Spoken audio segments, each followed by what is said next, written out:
Hello សួស្តីអ្នកគ្នាថ្ងៃនេះខ្ញុំនិងមិត្តភ័ក្តិរបស់ខ្ញុំបានទៅលេងសង្ក្រាន្តសាលាណូតុនហើយទៅលេងហ្នឹងគឺអត់ទាន់មាន plan មានអីក្រងទុកមុនទេគឺយើងបានជួបជុំគ្នាហើយក៏សម្រេចចិត្តថាទៅលេងសង្ក្រាន្តណូតុនជុំគ្នាទៅបើនិយាយទៅខ្ញុំហើយនិងមិត្តភ័ក្តិខ្ញុំទៅលេងសង្ក្រាន្តណូតុនជាលើកដំបូងទេហើយទៅមើលទៅឃើញទីធ្លាគេទលំទលាយហើយសម្បូរមនុស្សច្រើនណា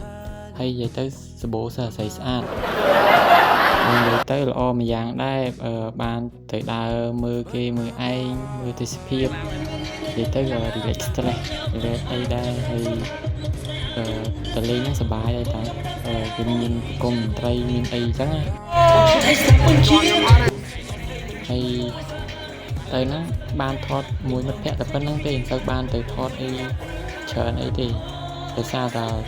ទៅហ្នឹងទៅលេងទៅមើលនេះមើលនោះហើយទៅរាំវាអត់សូវបានទៅថតឲ្យបានគ្រប់កន្លែងទេហើយកន្លែងនេះគេប្រគំតន្ត្រី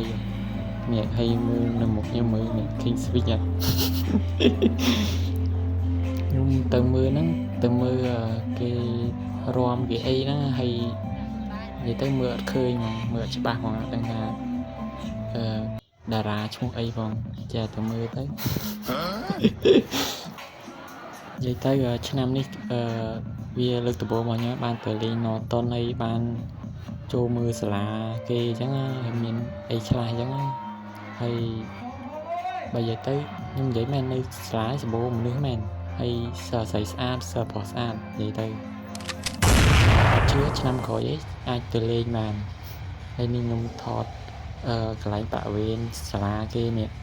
គេមានដើរចិញ្ចោកន្លែងខ្លោងទ្វារមាត់សាលាគេហ្នឹងហើយវីដេអូយើងមានតែប៉ុណ្្នឹងទេអរគុណច្រើនអ្នកគ្នាជំរាបលាបាយ